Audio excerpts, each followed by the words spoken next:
Well, if I told you that you could increase the number of androgens in your body, meaning you're going to have more testosterone. And before, so we could give some context in this video. Let's start with a quick story. I used to eat a lot of chicken. Chicken thighs, chicken drumsticks, chicken breast. I would never eat red meat. This might be you. And all the brainwashing of the fat doctors telling me that saturated fat is bad for you, red meat will cause you to have a heart attack. Eat chicken. Chicken breast has more protein than red meat. And red meat is just harder to make. Chicken is just a lot easier. And protein is the only thing that matters, right? So I would always eat chicken. And get the lean cuts of chicken, like chicken breast. And because of the brainwashing and a couple other reasons, my testosterone never went high. I did a blood test around those times. I remember I got exactly 650 nanograms. And for today's age, that's really good, right? And I thought that was good. But I wasn't really feeling much of the benefits of high testosterone. I was like, wait, this is how it feels like to have 650?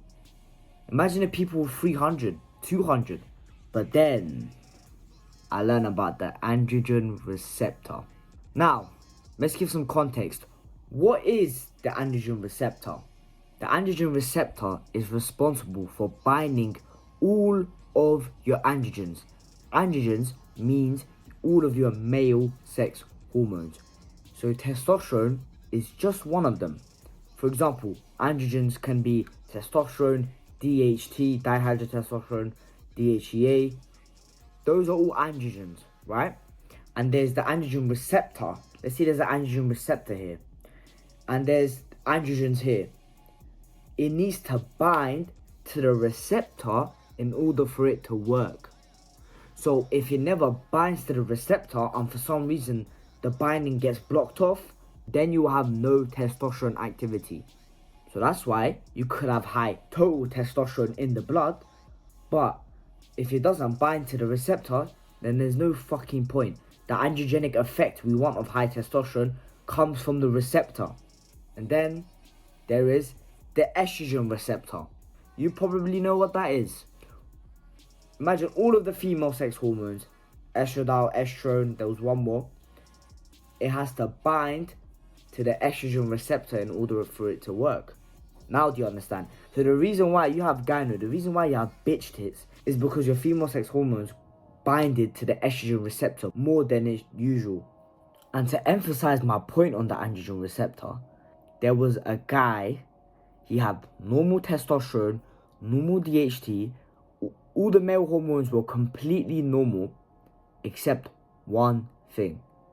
Can you guess what it is? His androgen receptors didn't work. Some people have that genetic condition. This brother came up with a vagina. Guy, by the way, XY chromosome. So, your androgen receptor is the most important. And the whole reason why I'm telling you all of this is don't focus on your total testosterone. That shit doesn't matter. Someone could have 1000 nanograms and someone could have 500. If the 500 has more sensitivity to the androgens and has more free testosterone, he will see a bigger androgenic effect than the guy with 1000. Now I'm going to tell you how to increase the sensitivity and density of the androgen receptors. And before that, let me actually explain what that is. You might be very confused right now. Sensitivity, I'm going to explain it the most bro science terms ever. Testosterone molecule here, androgen receptor here. If it's less sensitive, it has to be this close in order for it to bind. So that means if it goes any further beyond this point, it's not going to bind. But if it's more sensitive, for example, before it was here, if it's more sensitive, it could be all the way here and it will still bind. Do you understand now? So someone can have the same number of androgens as someone else, but their androgens are more sensitive to testosterone DHT, so it binds more, causing more of an androgenic effect. That's sensitivity. If I'm being honest, that's mainly genetic. But what I'm going to tell you in this video, you could actually change.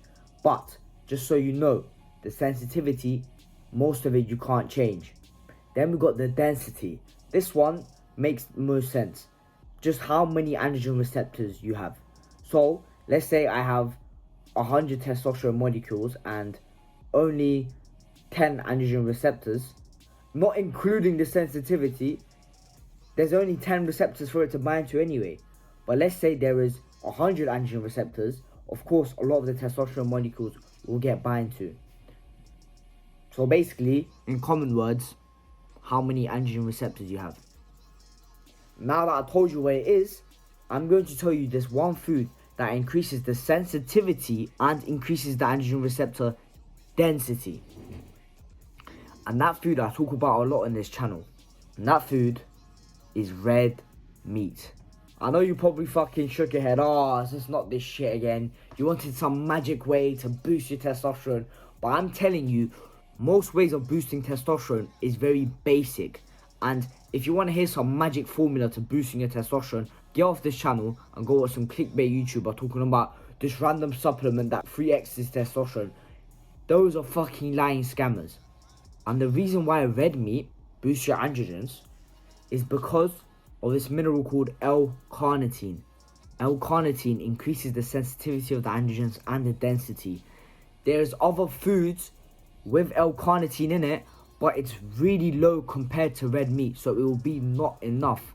Exactly the same how I talk about zinc. You are probably not getting enough zinc if you don't eat red meat or oysters. Same thing goes for L-carnitine. So there's L-carnitine in chicken, fish, eggs, but just nowhere near as much as red meat. If you want, you can supplement with L-carnitine, but red meat is always better because you not only get your L-carnitine, you also get your vitamins and minerals. You get your fat intake, you get your protein intake. I don't tell you foods with just one benefit in them. There's no fucking point of it. So if I tell you to eat a food like avocado, it's not just because of the fat, it's because of other shit like the boron, the magnesium. That's why I tell you to eat these foods. If it was just L-carnitine that red meat had in it, I'll just tell you to go supplement with it like all of these other YouTubers. But no, red meat has a lot of zinc, which is crucial for your testosterone. Now we'll talk about androgens. I'm going to tell you the one food that blocks the androgens and instead binds more to the estrogen receptor. That food I talk about a lot on this channel, and it's seed oils, omega-6s, PUFAs.